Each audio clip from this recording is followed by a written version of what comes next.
We met in USF Ambassadors, and Ambassadors was what brought so many of our friends together. So he came over here on a recruiting trip, and I happened to be the person who was his host, and so that's how we first met. We were on the executive team together. She was Miss President over here, and I was Madam Secretary. Yes.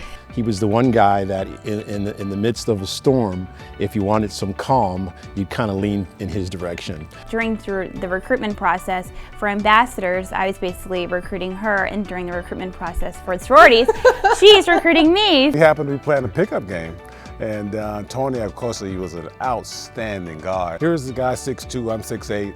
He takes off from what looks like now to be the free throw line, and he takes off the dunk over me. And I'm like, who is this guy? It was such a special time to be here when we met at USF.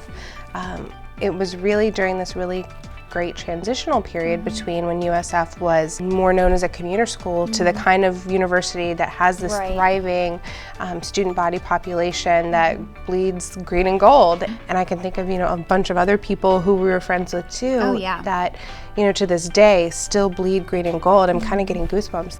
Sundome opened in 1980, and I was happy to be a part of that. And that legacy, that time frame of my basketball career is probably the most, I guess, memorable for me.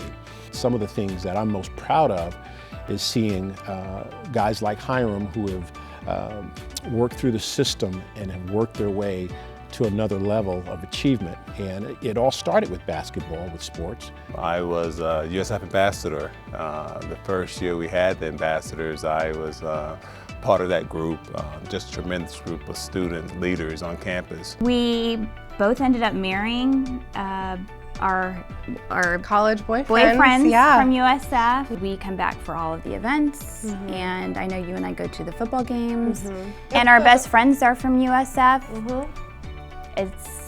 It's really just a part of our lives.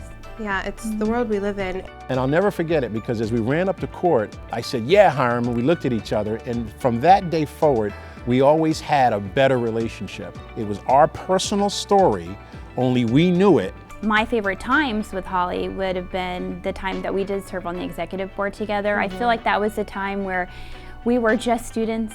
How have we not stayed engaged with USF? How can we get away from USF? It started as a little small place, and it's really grown. So I stay involved because I'm just fascinated with the growth, and I just like, and I'm proud of the growth curve that we've had, and I just like being a part of it. I've been fortunate enough to be able to work at this university for about 28 years now in a variety of different positions. And what I've gotten from it is that the people are tremendous. In one word, Holley is unstoppable. Wisdom. Hiram was the guy that could break down any situation. Laura is inspirational. Character. I think Tony has character. We all got recruited, but we made our choice because we saw something here that we felt was best for us at the time, and it gave us a chance to feel like we could be ourselves. I love USF because it's a part of my heart. It's my home. It is where my best friends became my best friends. It is where my husband and I fell in love. It's where I grew up.